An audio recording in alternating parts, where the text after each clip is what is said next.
anyone that's very flashy, there's two opinions I have of them. One, extreme confidence.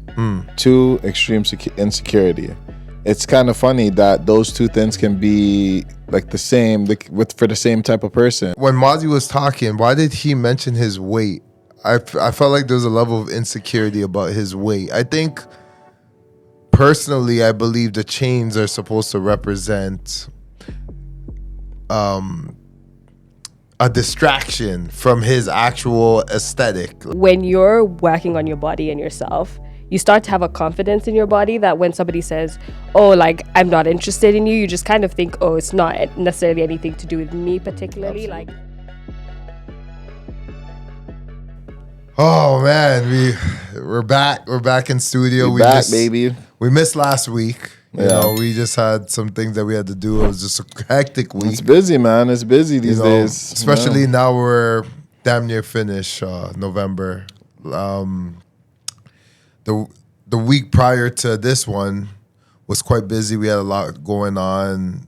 We had your birthday. We had a friend's birthday. We had a baby shower to attend.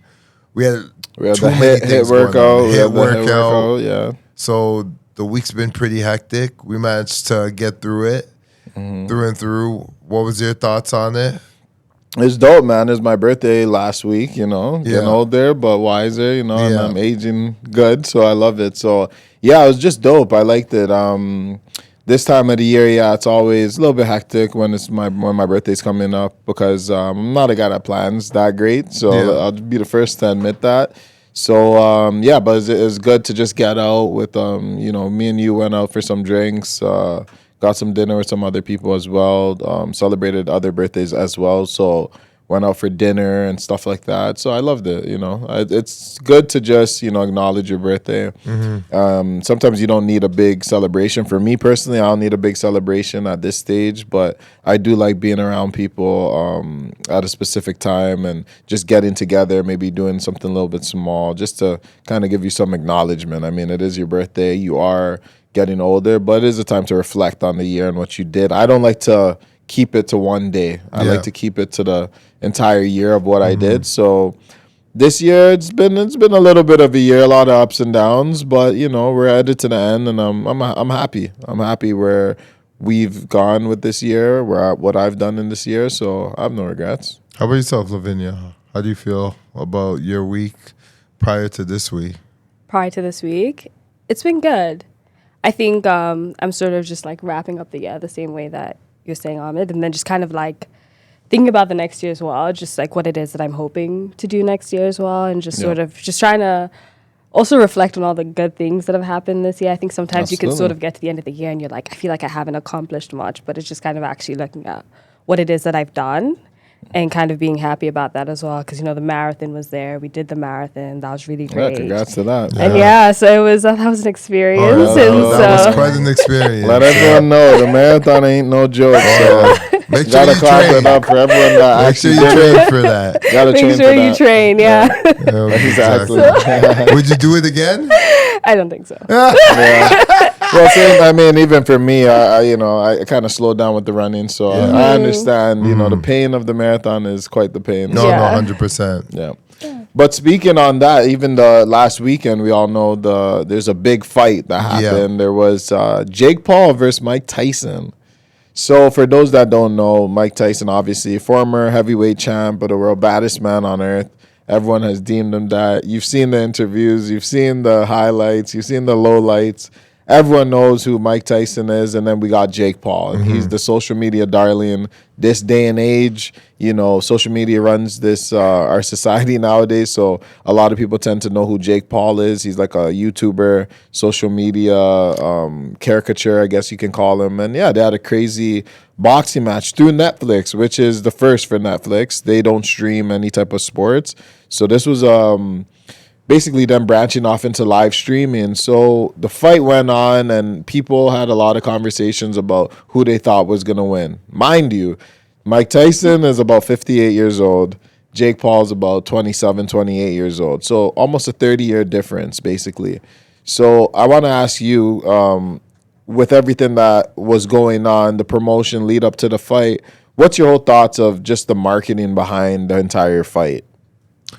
So when it comes down to the marketing, first of all, we got to understand that Jake Paul and his brother Logan Paul, these guys are social media geniuses. Yeah. How they figured out the code, the game, they got it. They got it somehow. They got ahead of the game like early. They figured out how to advertise. They've stayed relevant for a long period of time, and they both went in a different direction.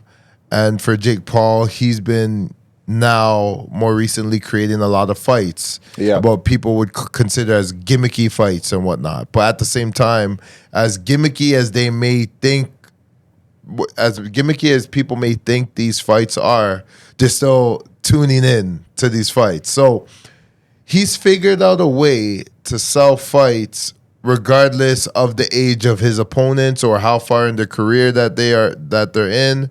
And for this specific fight, when it comes to Mike Tyson, he's 58 years old, facing a guy that Jake Paul, which is 27 years old.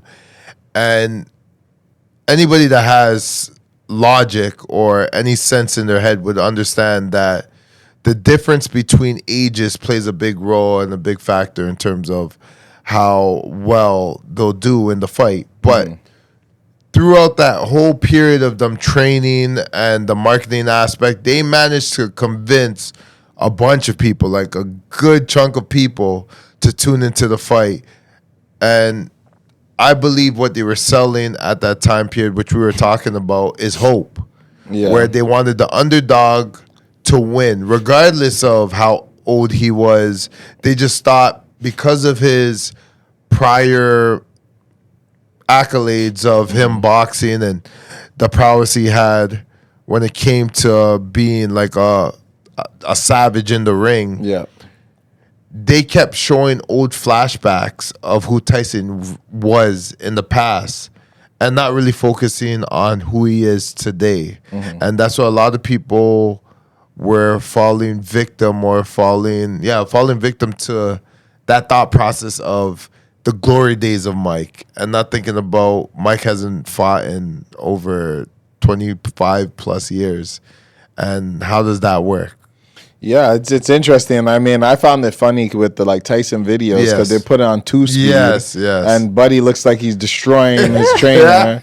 So everyone's like, "Where's that Tyson, man? I seen him on Instagram. I seen all the." It's like this is called editing. It's called marketing. You can speed things up. You can make people look good in a short spurt. Yes. You can do choreography. You can do certain things that make you look a lot better than you actually are. I think that we all too many times get fooled by social media because, again, it's a highlight reel. We're used to seeing things in this highlight nature, so we're not too sure what's the truth and what's fiction, right? So we have a hard time deciding what's what, and that's why for advertisers or marketers, it's easy to promote people through social media because you can use stuff like editing. You can use stuff like you can basically paint the picture and narrative you want to paint. Again, even for Jake Paul, you can make him look like a phenomenal boxer, or you can make him look like shit. So you can make. I remember there was a ball player, James Harden. Yes, and he wanted to get traded from one of his teams, and then remember he had what they were calling a fat suit. He looked to be overweight, basically, online. And people are thinking, oh, shit, this guy's overweight. He's overweight. But he wasn't even out of shape. He was just kind of doing this, little social media kind of ploy or something like that, which is interesting. And I wanted to talk about the legacy of Tyson. A lot of people were talking about whether this impacts his legacy or not. Because, again, we said this is the baddest man on planet Earth. That's the title he's been given, and for him to lose to a guy that was on the Disney Channel, as people describe, is unfathomable. So when it comes to legacy, I do want to run the Mike Tyson clip. He actually had a video where he talks about legacy, and I want to hear that and then talk about what's your thoughts about his legacy or just legacy in general when it comes to when you leave this earth and what you've left behind. How important is that? Mm-hmm. So we're gonna run that clip on Mike Tyson and let's talk about it. Let's get to it. Well, in your return to the ring, for this fight, you are setting a monumental opportunity for kids my age to see the legend, Mike Tyson, in the ring for the first time. So after such a successful career, what type of legacy would you like to leave behind when it's all said and done? Well, I don't know. I don't believe in the word legacy. I just think that's another word for ego. Legacy doesn't mean nothing. That's just some word everybody grabbed onto. Someone said that word and everyone grabbed on the word, so now it's used every 5 seconds. It means absolutely nothing to me. I'm just passing through. I'm going to die. Fair use. And it's going to be over. Fair use. Who cares about legacy after that? What a big ego. So I'm going to die. I want people to think that I'm this, I'm great. So what's your thoughts like on legacy? He basically, and this was a funny interview because Yes. the woman or the child that's interviewing him is like a 12-year-old interviewer. Yes. And Mike is dropping some gems. You know. No, I think the thing is, social media likes to jump on every little thing that Mike does because in his whole career, he's known to say like some outrageous things in his interviews. So they try to make everything marketable for Mike, especially because the fight's going on. He's interviewing a kid, so they're like, "Wow, this guy's saying all this type of morbid stuff to a little kid. Like, why is he being so negative about life?" But I think really and truly, he's telling that child what life is really about, right? And I think in this society and the sensitivity of the society nowadays, they want to shelter kids so much so that they don't really know what the reality of life is. They want them to figure that out when they become an adult rather than figuring it out when they're children. And that can be detrimental to the psyche of the child because, well, not detrimental to the child itself. I think when they become an adult, that's when you actually see the problems. That's where the problems start to occur because now they're an adult. They don't understand what life really has, like what it entails. So they walk around like a chicken with its head cut off because they don't know what life really entails. So when you teach kids at a young age what different life lessons, at least when they become an adult, they're ready to take on the world instead of you having just big kids walking around, naive about life while other people are prepared about life because they learned it as a kid. So I think in different societies, they prepare their children differently. And I think Tyson got a little too much flack for saying something that was what a realist would say to any individual. So when it comes to legacy, let me just touch on that really quickly. I think with legacy, what he was saying about that is completely true. And there's another part he says about legacy. If we continue, he's going to say it. But what's your thoughts on legacy? Legacy, yeah, it's interesting when I think of legacy. I'm a guy that always think I want to leave something behind. Like I've always thought I was going to leave something behind, like some type of name, leave my family name in a better position than obviously I've gotten in. So I've always thought about elevating, pushing my limits to what I could do and what I can leave behind, and that would be a great thing to have legacy. But I also do recognize that comes with a lot of ego, thinking that what you do on this earth today is supposed to be relevant when you pass is an arrogance, because at the end of the day, to think that people are going to think about you or praise you when you pass is something that you don't know and you can't control. And you can do the most in life and people are still going to talk bad about you. People are going to talk good about you, whether you left a good legacy or a bad legacy.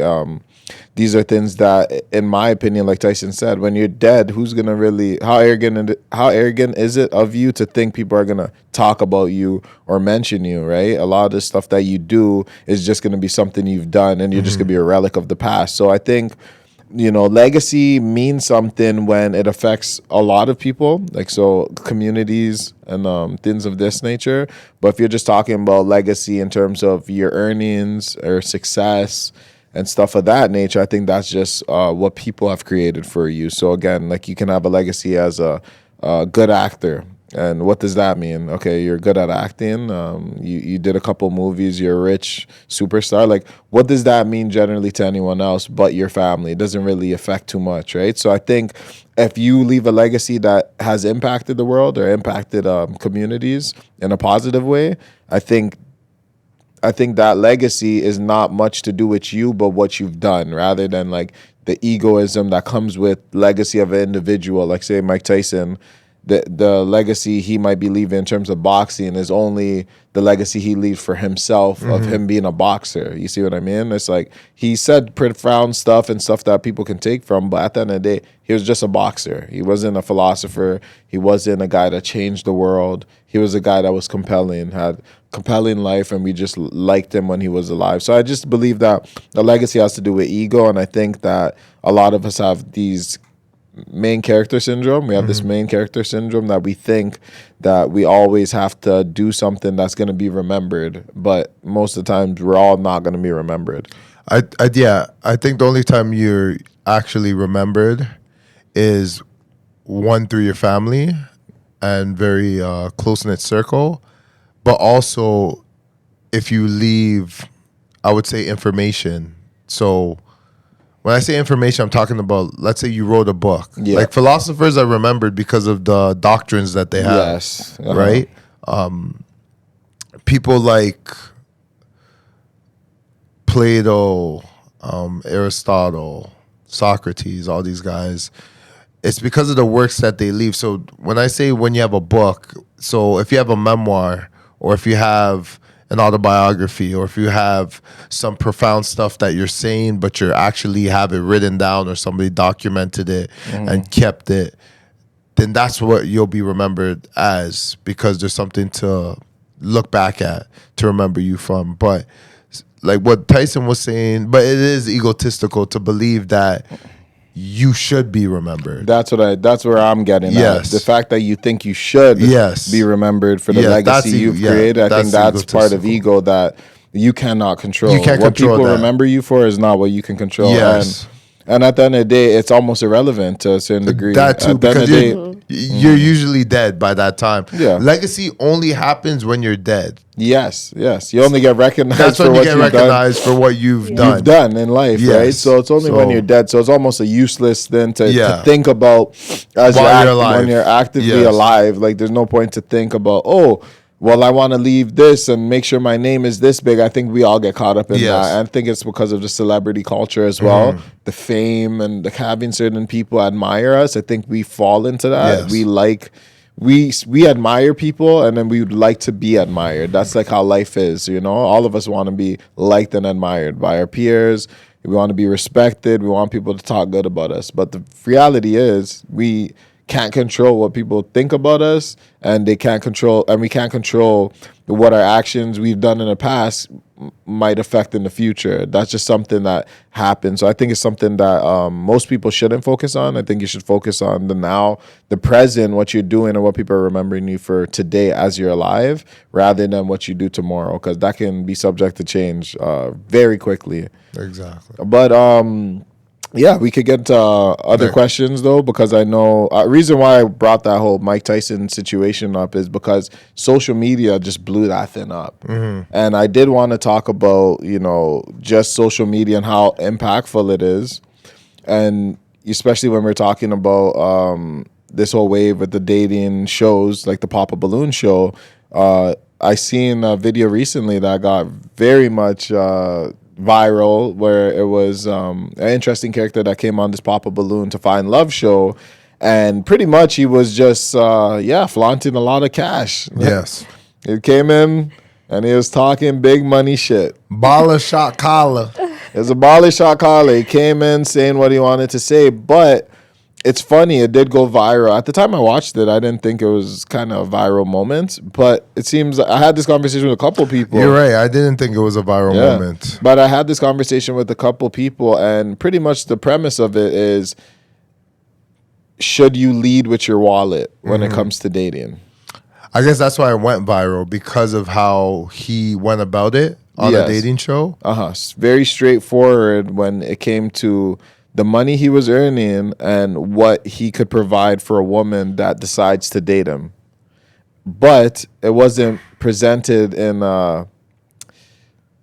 it wasn't even presented in an optional way. It was kind of like, this is my lifestyle, and do you want to be a part of it? Which was interesting, because not every woman would go after a guy with just simply money. Yes. It's how you present the money, right? If you just, you can have money and then tell a person, oh, come to the strip club with me. They're going to be like, well, I'm not into that lifestyle, right? Yes. So why would I go to strip club just because you can afford it? Doesn't mean anything. So I did want to get into that video of what was it? There has to be a level of finesse when you carry yourself and when you're talking I'd to say women. smoothness. I wouldn't say finesse. I'd say because finesse sounds like you're pulling one. You know what I mean? Like you're pulling the rug under someone's foot. I guess there's a negative stigma to finesse, but Yeah. at the same time, finesse is when we use it in sports. Like he has a level of finesse. Yes, I understand that. right? Yes. So I mean, I guess it depends on what context you're using More, finesse. more in the slang culture of Yes. finesse. I think Yeah, when people say okay. they finesse somebody, Yes, it's like okay. a That's a more slang to mean negative, you got something yeah. over on someone. Mm-hmm. But yeah, there has you to have be to a have a level of smoothness. smoothness Uh-huh. when it comes to talking to women, and he just seemed to lack that. But that's just my own opinion. Let's watch the video and Yeah. find out. Yeah, we can get to that. But would See, Micah? sorry. Mozzie. Okay, and Mozzie, how old are you? I'm 38. And what do you do? I own a trucking company and a car wash. Okay, very So cool. can we just stop what it are some right things there? you like to do for fun? Travel. So he said he owns a trucking company and A car wash. Yeah. So I don't know about you, but for someone that has a trucking company and a car wash, why do you have 4 or 5 chains on? That's interesting. That's I mean, very interesting. And then, yeah, that just kind of throws me off. And I don't know if you guys can see on his face, he's tatted. So it's completely tatted, huge chains. huge chains. Huge And chains, like a rapper. He looks like a rapper. he looks like a rapper. He doesn't look like what he's saying his business is in doesn't seem to match. I don't know. What's your thoughts on that, Lavinia? Just his look. Just his look. I think I prefer a certain style when it comes to men. I think he was in like a tighter pair of jeans. Like I think I prefer like a looser or a slim fit. Okay. Like I Yeah. think there's a certain like type of like style that I prefer. The women hate the skinny jeans, man. that went right out of style. It just comes down to why are your jeans tighter than mine. Oh, So I think God. that's sort of what I look at sometimes. Okay. And then like with the multiple chains, I'm just like, if you have money, you don't necessarily need to show it off that way. I think sometimes you might actually be putting yourself in a bad position, like sort of flaunting your money that way as well. So I think just kind of looking at him, I'm like, this isn't necessarily somebody I would go for, like just right off the bat, just looking at him. But maybe there's more to him. I have watched this clip and I know that. Well, let's find out. You know, but, yeah. Let's run the clip. That's just your first impression. Yeah. Yes, okay.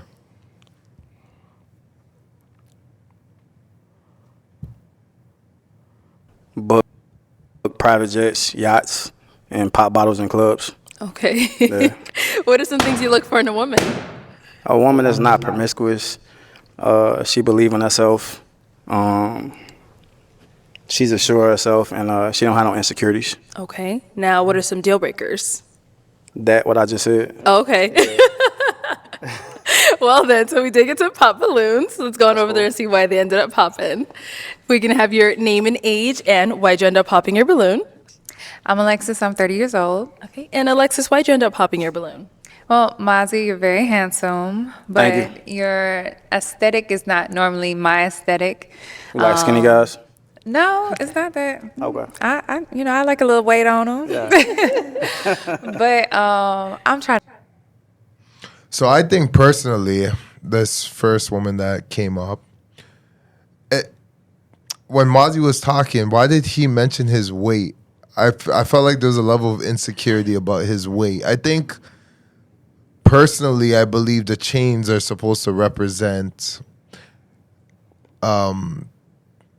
a distraction from his actual aesthetic, like in terms of the size of his. So, but do you think the whole aesthetic? Because remember, he doesn't just have chains. He has Yeah. a full mouth of grills. He has watch. He has. I think he's compensating for his physical appearance, as well as the insecurity of possibly coming out of poverty at some point in time, and now and understanding that money buys certain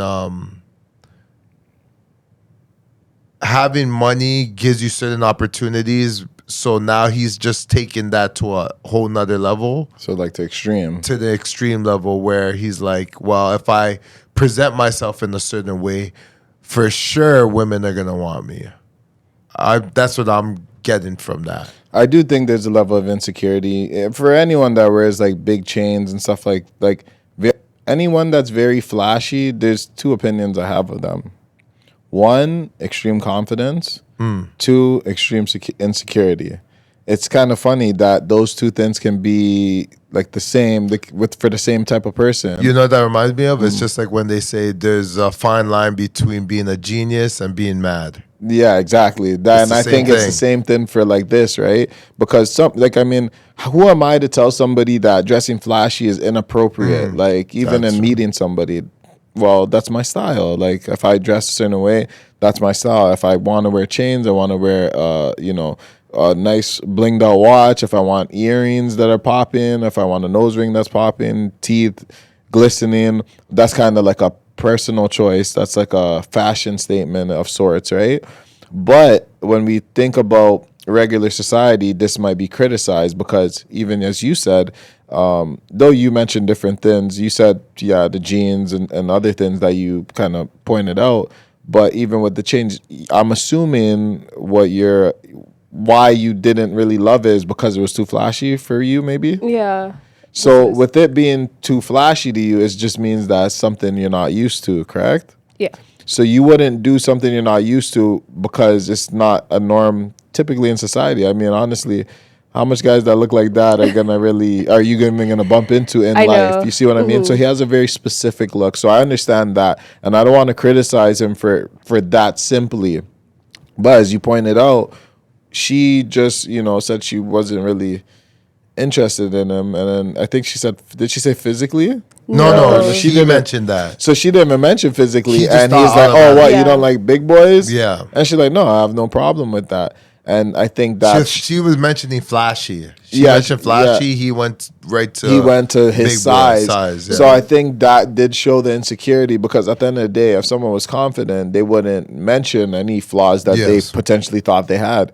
They would just be like, oh, you think this? That's fine. I'm just going to accept what you say, right? But he was trying to see like, oh, is there a reason? Like, what? Is it because I'm too short, or is it because I'm too fat? Like, so that kind of showing like, oh, so you probably have an issue with this, or you've had issues with people saying you're a little bit too big for me and stuff like that. How's it? What's your thoughts on that? No, I just thought it was quite interesting that he jumped to his weight as well, just because I would have thought automatically it's my clothes or something like that. Like I wouldn't necessarily. I think it also comes with an essence of like when you're working on your body and yourself, you start to have a confidence in your body that when somebody says, oh, like, I'm not interested in you, you just kind of think, oh, it's not necessarily anything to do with me particularly. Absolutely. Like, there's something else. And it's just, I never really take offense to things like that, because I'm just like, okay, maybe your preference is something else. And you sort of like, you just keep moving. You're like, it's not working here, it's okay. But I think sometimes when you're not as confident in yourself, you're going to start to pick out the insecurities that exist already. Absolutely. And you're going to start like honing in on those things. Whereas it could have just been a simple interaction of,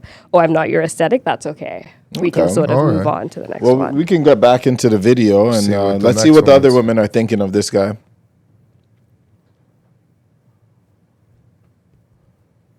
To get out the club, and it sounds like you like to go to the club. No, see, listen, not all the time. When I step out, I'm going to show up and show out, right?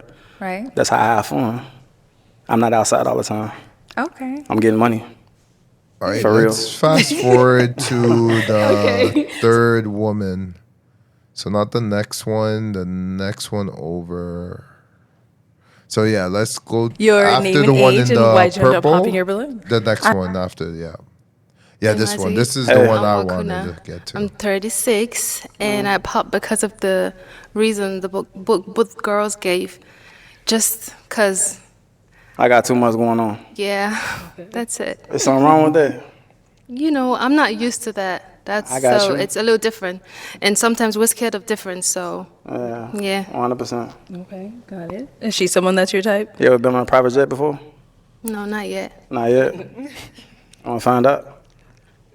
No. Pause it there. Let's pause it right there. Let's pause it right there. There's a lot to unpack on that one. Lot to unpack. So he goes to the third girl. Obviously, two of them already popped. Said he's too flashy. He got to the third one. She's saying same reason the two girls said is the reason I'm saying they're a little too flashy. Yeah, so what's wrong with that? And then she said it's something different that I'm not used to. So sometimes we're scared of, differences. So I wanted to know your opinion, like I said, on somebody being different. Is that the problem? I think sometimes difference is welcomed in terms of like, you don't want to be the same as the person that you're talking to or you would like to date, just simply because I think being the same is very different. Like, so it's very boring sometimes. You just kind of need differences so you can sort of like, open up your mind to certain opinions that you wouldn't necessarily have on your own. But I think sometimes difference isn't a good thing. And I think in this instance, and she was very self-aware. Like, that's one thing that I'll give her as well, because she was like, sometimes we're afraid of difference. And I think sometimes you also just don't want to experience different because you already know what it is that you like, and you're not necessarily open to more. So that's sort of like that's interesting. what I would say. All right, because the way I looked at it when I was looking at the video was she's saying, the only thing I didn't like what she said was, my reason would be pretty much like the same as the other three women that whatever they just said, and which was the flashiness. And I'm looking at it like, okay, they said it was for flashiness. You mean to tell me you don't have like a different thought process of your own? Like, why is it still just about flashiness? That's what I wanted to ask. I wanted to ask you that question, because do you think in that setting, if you as a woman, if you're around other women and say you're in that same setting, do you think your opinion gets altered because other women are in the room?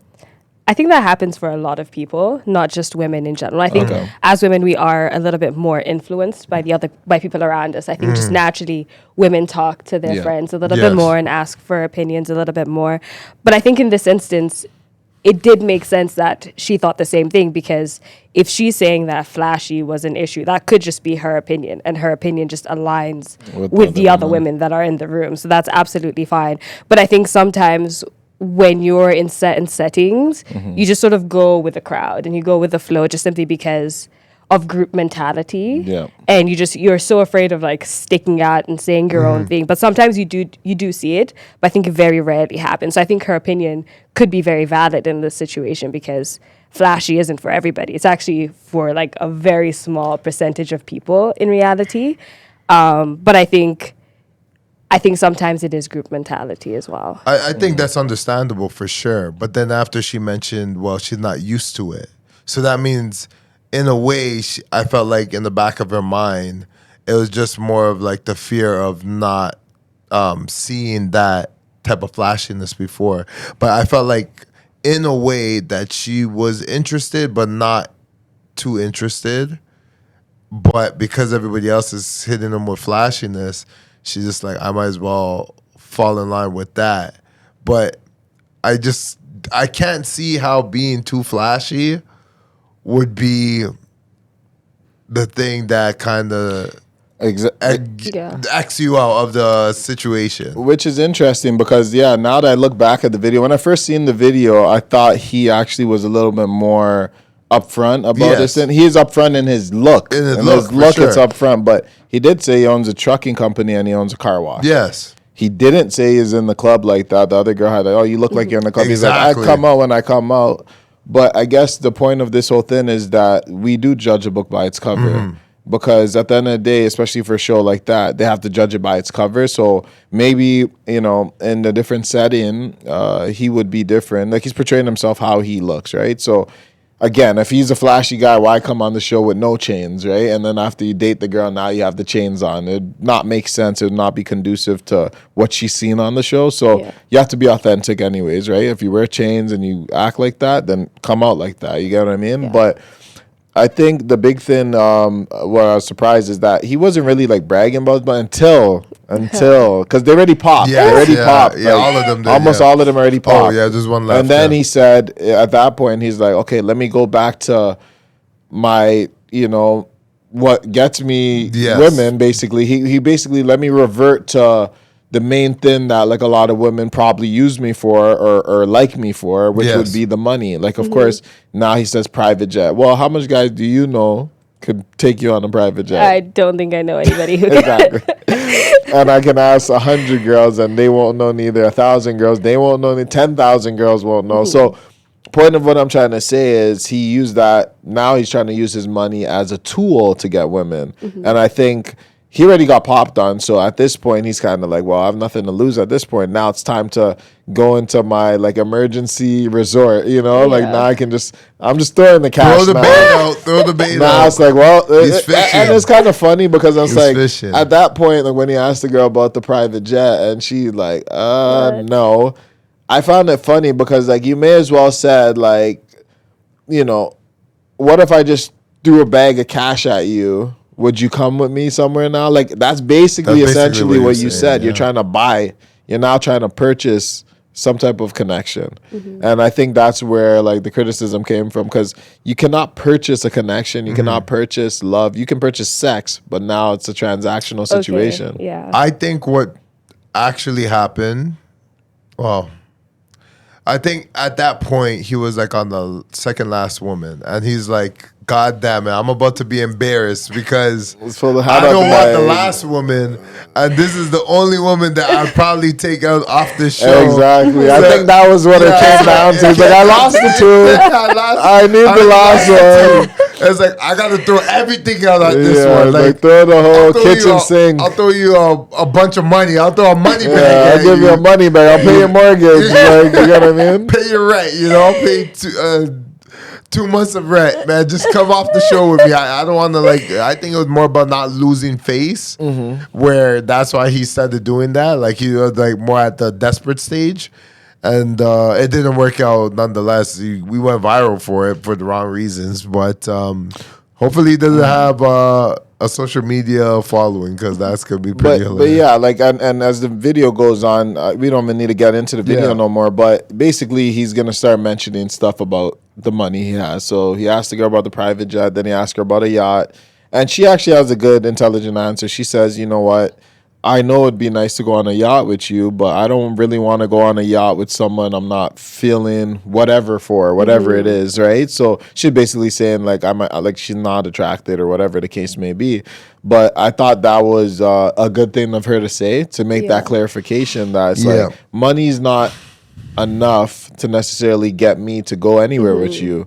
And I think a lot of men have that idea that money is enough to persuade you into dating me or persuade you into coming out with me. Would you say money is a factor in persuading like women that maybe you know or you've heard of? Would you think money is a way to persuade women to go out with you or to spend time with you? I think it just depends on the type of women, in all fairness. I think sometimes if you've grown up around money, obviously you're not going to be used to anything different. Yeah. So if you have a man trying to pursue you and he doesn't have money, you don't know what to do. You're at a loss because you're used to being around money. But on the other hand, if you haven't necessarily grown up with a crap ton of money, and then you have a man pursuing you with money, he's introducing you to a different lifestyle that you might not have necessarily had before. And so you're thinking, oh, this is great. Like, I would really like to experience that. Yeah. I think for me, personally, I don't think money plays a huge role. Obviously, I think it does help sometimes because, the world does revolve around money. 100%. But I do know people who say that they would never date somebody who doesn't have money. And I think that's their prerogative. I think if that's what you like, that's what you like. But I also think that if a man has money, just understanding that he has a lot more options now. And so you kind of have to take that into consideration because you might not necessarily be the only person that he's pursuing because he has money. He can buy things for a lot of people. He's in a different community. And so I think with money comes a lot of things and people don't necessarily take that into consideration because you're just thinking, oh, he can get me a new bag. He can get me this. We can go here. But you don't think about everything else that it comes with as well. Yeah. Very interesting. Yeah, that is interesting because I know a lot of men do lead with the wallet, but I think a lot of men lead with their wallet because they realize a lot of different things. They kind of understand that when they don't have much, a lot of people aren't interested, and they understand when they can do more for a woman. Life's about reciprocity. So the more you can do for someone, sometimes that helps you to get to know somebody, or it can give you an easier path to get to know somebody, right? Like if I'm asking you to go on a date with me, and I tell you like, let's split the bill or something like that, that's gonna come across negative to a lot of women. They're gonna be like, oh, split the bill, like what, this, that. But then if a guy takes you to a lavish restaurant and spends a lot of money, that could come with expectations too. So I think a lot of guys, when they have the idea that I'm going to lead with the wallet, they also have expectations in their head, because they're like, well, I know you're not getting that from Joe Schmo, because I know you're not balling like that. I know I'm balling like that, but you're not balling. Because a person that has money knows that you may not have money. Like they would figure out if you have money or not too, right? Yeah. Like if they have money and they're around you, they would know whether you have money or not too, because they'd see if you're surprised or shocked at certain things or haven't been to certain places. So I think they lead with that because they think it does give them an advantage in getting your attention. Yeah. I was gonna say another reason why men would lead with something of that sort is because sometimes they don't have enough substance, where that's the only thing that they got that's going for them. That is true. So they just don't have. When I say substance, I'm talking about they're almost like an empty vessel, where if the conversation is not about money, there's no real conversation to be had with them. Well, someone said in the comments, they're like, this guy's so broke, all he has is money. Yeah. Which was hilarious. I found it like oxymoronic. Yes. Like it's like, wait, what? What does that mean? And it's like, yeah, like he's so broke, like he doesn't have anything else. Like the brokenness is him not having anything else but money, right? Like money is the defining factor for him. Obviously, like on that show, like everyone just seeing him as like, oh, flashy money, like whatever, you're gonna spend it. He said he had $30K in his his teeth. mouth. We didn't even get to that permanent. We didn't even get to that, and then he mentions that that's the amount of a mortgage of a house. But it's like even the fact that you think people don't understand what 30K is, and like you have to break it down and explain that like that's like a house or down payment for a house, and it's kind of like I don't understand why he had to explain, like just the thought of him explaining money to these people as if we don't live on planet Earth was kind of hilarious and funny at the same time. I guess it showed the characteristics of what he thought about money. Yes. Because him saying there's $30K in his mouth, it's a mortgage. I guess that would kind of tell you what trajectory the relationship would go in a sense. Because like him saying something like that, he also knows how much a private jet costs, and he also knows what a yacht is, and he also knows that like if you've experienced these things or not. So I think in his scenario and what he's used to is like his money being his advantage, like his money giving him opportunities with certain girls and stuff like that, and no one's gonna complain at a good time, you know, which is good. So I'm just trying to understand why he actually went on the show, because I'm not even sure if he has a social media platform, to be honest. Because probably does, I'd imagine. If he does, this day and age, I mean, it would be crazy if he's he doesn't. gonna start his own show next. He has $30K in his mouth. He can start a whole production company. A whole production company. He might as well start a studio. And speaking of that, how reliant is social media, and how much do we actually rely on social media and the news that we see on social media?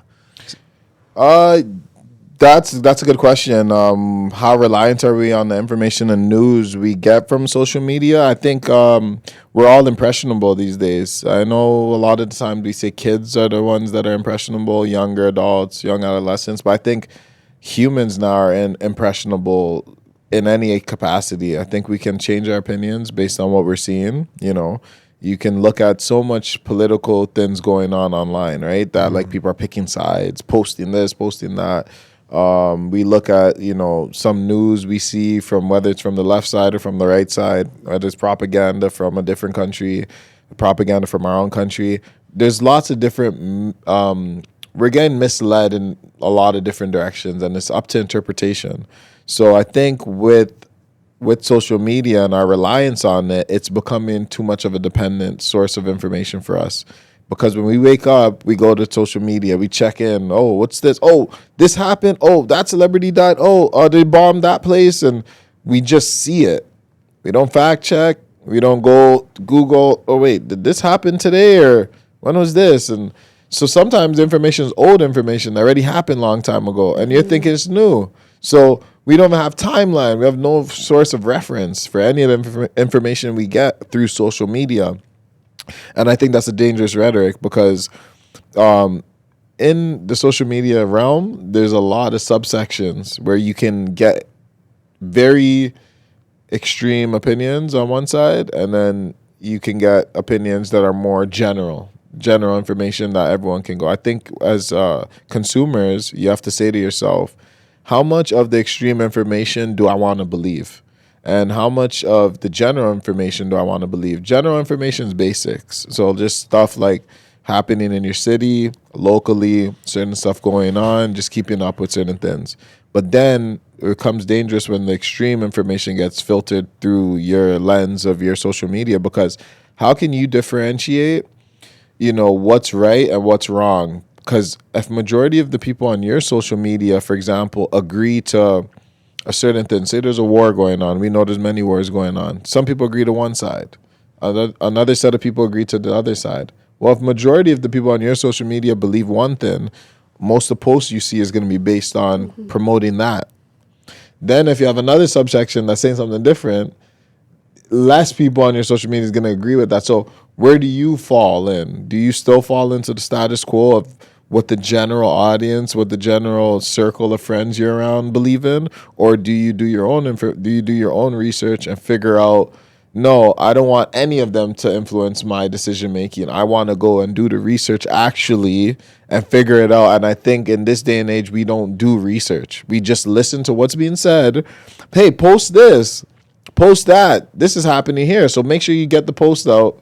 But it's like, do you really care about what's going on? Or are you just doing it in order to fit in with what the society is? So I think social media has become a global status quo kind of deal where people are trying to fit people into but globally now. Before it's like locally, I feel like now it's like global. Like they want everyone to believe the same. But this is why certain countries will ban a lot of these social media platforms because of the false information and false narratives that they're portraying to the world, and it should be something that globally accepted. So in order for people to maintain a certain status quo in their societies, they would rather just block out certain platforms because, again, sometimes the narrative is a negative stereotype of individuals or certain communities and whatnot that they don't want to be involved with, or it might be something negative towards their own society that is being portrayed outside of their world and being portrayed in another country and whatnot. But do you think social media is a good outlet for news or information? I think social media can be. I think there's pros and cons to social media and as a news outlet. I think there's a lot of informative things that you can get off social media. I also believe it is the new form of news outlet compared to the old traditional ones. Yep. So I think those ones are becoming obsolete and everything's being moved towards the social media platforms. But I do believe you need to do a fact check. Fact checks? Yeah. How about yourself? Like when it comes to social media, do you feel that I'll ask a different question. Do you feel like the information you get from social media is, the stuff you consume through social media, information and news, do you ever reference these things that you see through social media? I think I do. I definitely do. I think a lot of what happens on social media is just like point of conversation for like a lot of the conversations that I do have. I will say though that one of the things that I used to do was like repost just a lot of stuff because I saw my friends reposting it. I was like, oh, like they put up this post, like I'm gonna put it up too, and just like never really did any like background research into things. And now I sort of started looking into things to make sure I actually know what it is that I'm posting about, just so I know for my own self. Like if somebody asked me like, oh, why did you post this? I could actually like back it up with information that I know. And I will say the other thing that I did notice was that social media only shows us like a small subsection of what's actually going on. And a lot of bigger things we just do not see, just simply because it did not make it to the news or was not deemed as what social media would think is important. So I think I've actually started to take everything I'm seeing on social media with a grain of salt and realizing that there's so much more happening that I'm just not seeing. And it might just even be a completely different topic that just isn't on social media. And sometimes I'd see like little things, like when I Googled, and I'd be like, I had no idea like this was happening in Congo or this was happening in like Botswana. And it's like just actually realizing that there's so much more to news than what it is that I'm seeing on social media. But because I grew up in the age of social media, like social media is all that I know. So I'm just like first thing in the morning, like I'm scrolling through, like I'm seeing like, you know, like the Kendrick when he had that whole rap battle thing. Yes, just like exactly. kind of like you get drawn into things you don't care about and it's just necessarily. like, does that have anything to do with me? Not necessarily. I'm still going to go to my 9 to 5. I'm still going to do all these things, but it's like that's very like in right now. So that's what I'm talking to people about. Bombardment of information, overload. But it's kind of weird because any news outlet has been the same way. I mean, even outside of social media, if you just go like linear TV, if you're watching any news outlet, they're having news about the most ridiculous stuff. If you've ever watched like a news show, like they have dumb segments that are irrelevant and they have their own biases as well. So the funny thing is, like, we can blame social media, but my opinion on social media that it's more accurate than the news outlets. It's more accurate. Reason why it's more accurate, because there's more subjectivity to it. Okay. Or objectivity to it, I would say, because there's multiple opinions where the news channel is whoever runs the news show. They get to decide what it is. So it's more subjective to the people that are operating behind the scenes. Where when social media, you can go through different means of social media, right? There's different types of social media. There's different types of people on social media that aren't so popular or aren't promoted, but can give you the right information still. So I think, like I said, online I think has the best options in order to learn something. I think you still can learn the most online through social media, through whether it's podcasts, listening to certain people that have done certain things in life. They don't need to be a celebrity per se, but they can have certain accomplishments that you respect. And then also you can get to the nitty gritty. You can actually see people that are actually researching these things, or professionals that can have a channel that are talking about certain stuff. So I think if you're a person that can comb through the bullshit, you can get to a point where you start to find more accurate information compared to, say, like through other means of where we got information, like a newspaper or an article, or an article online or a blog or something like that. I think there's a little more options online, but it is influenced by who you're following as well. Because if you have a friend group or a group of people that have a certain mentality, your algorithm is conducted through that. So you have to understand what you're looking at is because other people are looking at that, and they're trying to fuse it and say, oh, if you follow a lot of people that like this type of content, you must like this content. And then the algorithm. So they kind of shape your opinion based on who you know, who you're around, your demographic, city, all these different algorithms. So that's why I say that social media is like the new outlet of information. But at the same time, the question, what I was going to say to you is, you were saying that whoever controlled like the traditional news outlets are the ones that kind of filter the information. They're the ones that pump in the information for what the news anchor is going to address to the world, right? Yes. But at the same time, on social media, whoever controls those outlets, like whoever controls Meta or whoever controls TikTok, all these different all these different outlets, social media outlets, they also can filter out certain information. So if you speak about certain issues, those will be filtered out, whether you have the right information or not. We've experienced this. Yes, we've experienced that, exactly. They put you on their mute. own platform. Yeah. Exactly. So they'll mute you and they'll silence you.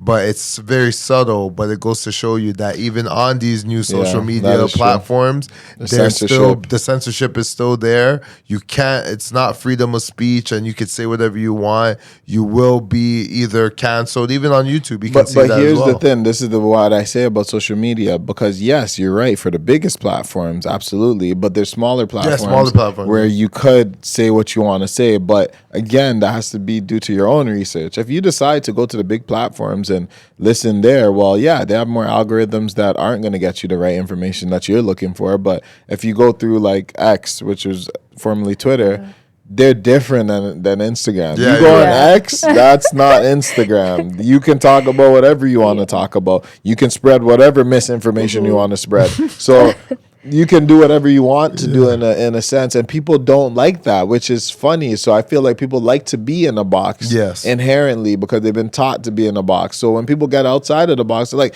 no, those guys are bigots. No, they're this, they're racist, they're sexist, they're this, they're that. And this is where you have a lot of that happening, where people are very critical on others when they say opinion that's not a popular opinion. They're like, oh, no, you must be this, you must be that.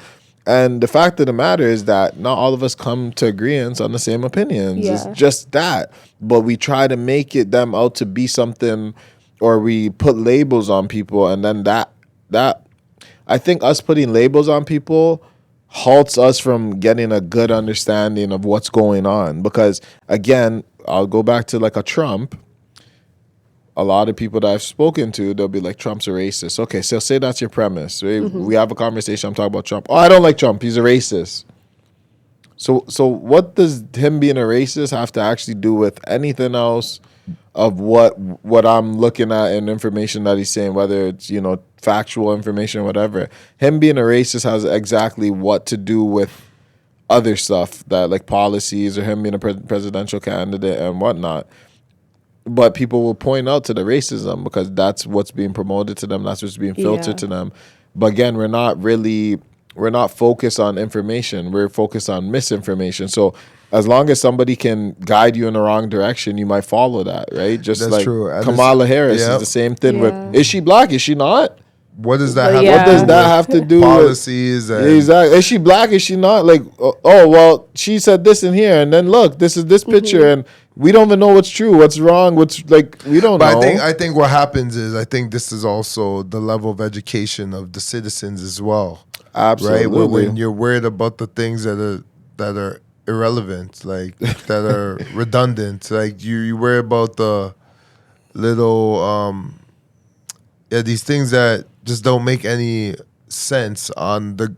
If you look at the grand scale of things, I mean, if you're looking at, we're looking at political leaders, and you're talking about if they're black or not. Like, do you understand like where the disconnect is? Even if Trump is a racist, like this, like no one's really listening to the problems at hand. Like we got bigger issues to worry about. And again, what you think every other president wasn't a racist? Like were you saying something that's like so redundant? Like every other president was presumably a racist. Like, or what are we somebody talking in their family's about? racist. So it's like, well, where do we draw the line? Where do we draw the line on with these people things? like that? But again, that's American news for American politics. I mean, American that's news. American politics, and we're not Americans, but at the same time, they bombard our news. They bombard us with their news coverages and stuff. Yeah, and that just begs the question too. I wanted to just talk about quickly. We'll get into it. It's just I wanted to talk about like the stuff we consume, whether it's music, entertainment,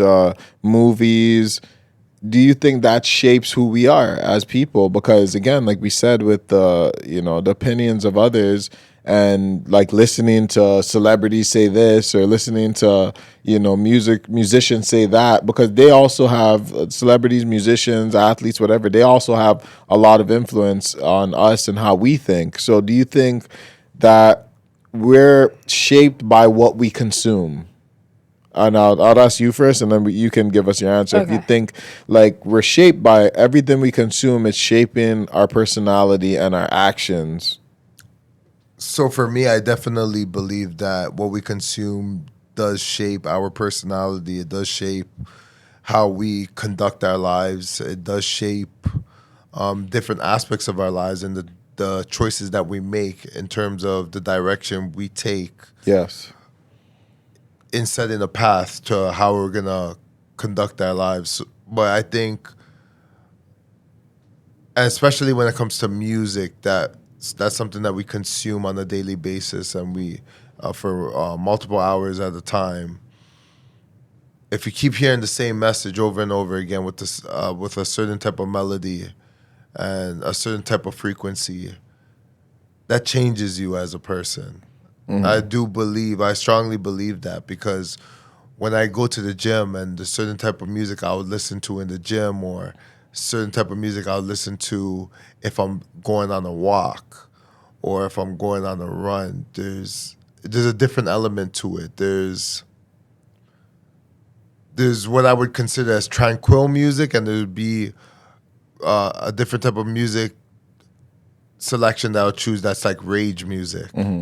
And then there's a different type of music that I would listen to or select when it comes to a certain type of mood that I'm trying to create.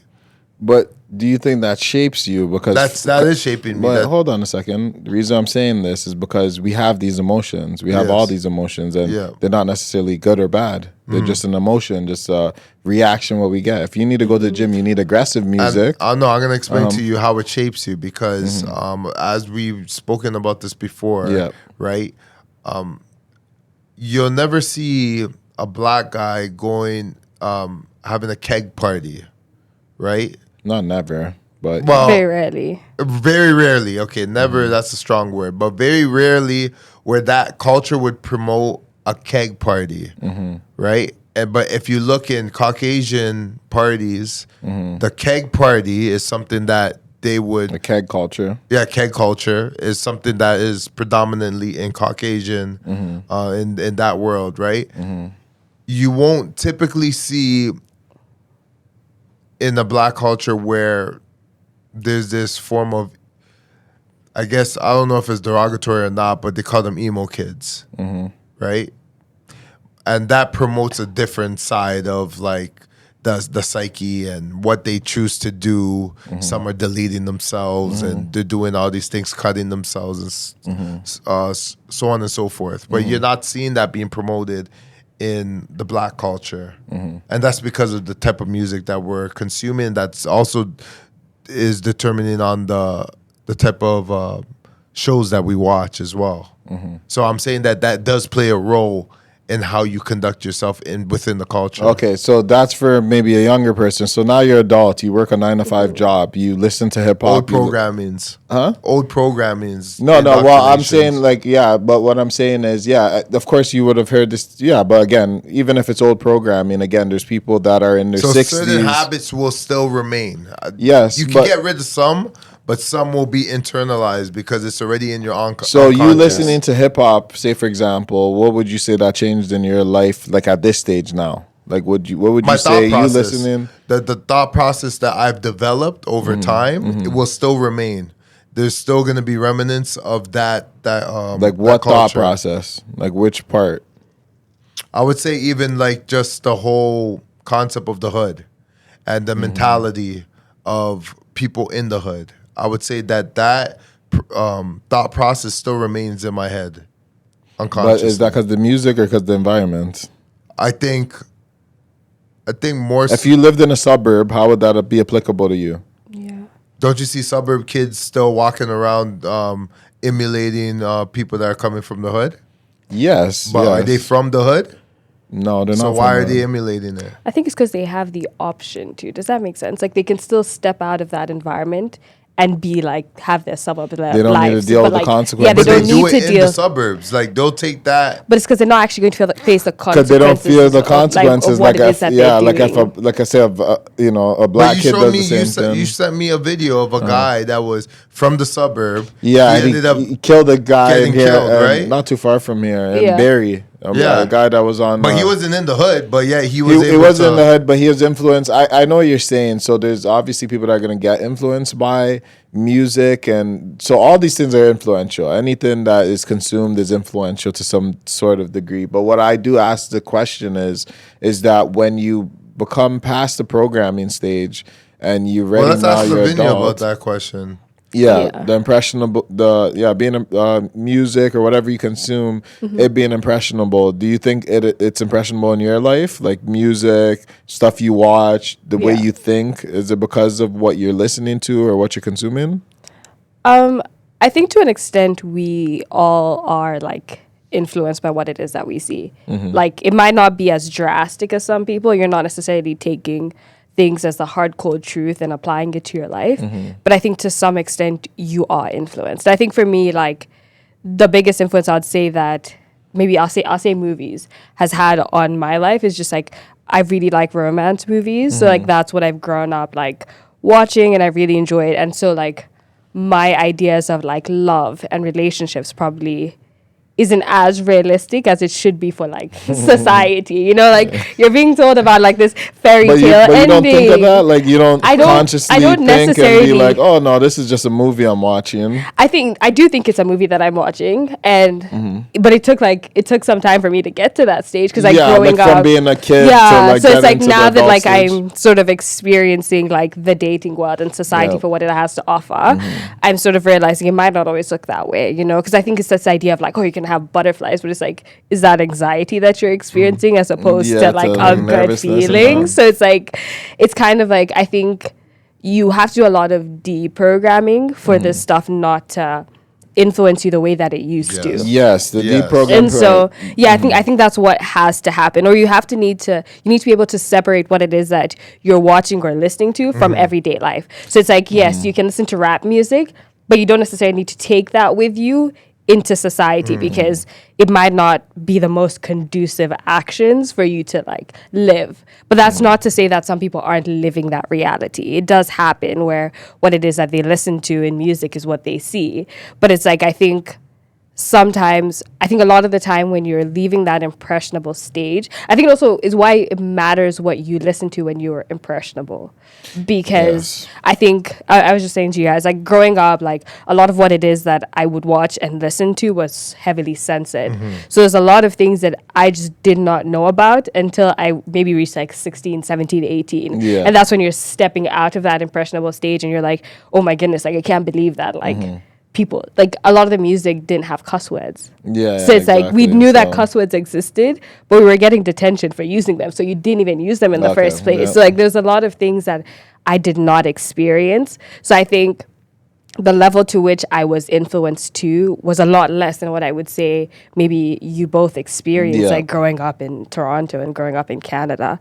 So I think you need to censor a lot of that stuff when people are growing up. But I think as you get older, it becomes an active choice because that's what I believe. When you're older, you can decide. Like you know the difference. Like you said, you can watch a romantic movie, but you can know like, oh, this is not like real. This is a movie. Like, it's cute, it's cool, it's funny. Yeah, I'd love for this to be a scenario, but you know it's kind of like fairy tale. Like it's not a real life situation. And there might be people that live that realistically, just like there's people that can listen to rap and live that crazy lifestyle in specific rap, obviously. But I do believe that you just have to, you know, as you get older, you identify what's reality and from not reality. And I think life's about variety a lot of the time. So sometimes you want to be in an aggressive mood. Is that necessarily bad to listen to negative music? Is that necessarily bad if you're not doing anything to music? Just like listening to positive music about stuff that's not going to happen in your life. Like I hear positive music and sometimes I view it the same as negative music. It's both delusional kind of music. So I just kind of look at it. Well, I guess you pick your delusion. You pick your dose of delusion. You pick your dose of delusion. And I think, like I said, when you get to a certain age, you can listen to certain stuff. But I would say this much: don't expect. You always be judged by what you consume. I'll say that much. You always be judged by what you consume, whether you think it affects you or doesn't affect you. People will judge you for what you consume, and that's a fact. All right, that's perfect. What's the word for today? You know what I mean? What would be our final word? topic. Well, one, don't lead with your money. There we go. Don't lead with your wallet. Fellas, do not lead with your wallet. You heard it first. You heard it from the women on the show. You heard it from Lavinia, and it's not a good method if you're trying to build a connection with someone. I would say don't lead with your wallet. Lead with who you are, what you bring to the table. Of course, you are who you are. If you're a person that's doing well, make sure you mention that. But again, do not lead with it. I think you always have to lead with your personality. I would also say two would be social media. Don't buy into everything that you see. Don't take it as face value. Don't take it at face value. Make sure you do research, additional research to what you've seen. Yes. Don't just grab onto it and be like, "Oh, this is it." Fact check. They don't always give you the right information. Things aren't always what they seem. Yeah, things aren't always what they seem. What about yourself? I would say form a strong sense of self. That way you're not as influenced by the people around you and social media, and just being able to form your own opinions and then introducing yourself to what everybody else has to say. But just kind of being able to stand strong in who you are and, believing in that as well. There you go. Sounds perfect. I think you've said it perfect. And this is Far From Normal Podcast, and we are out. Deuces.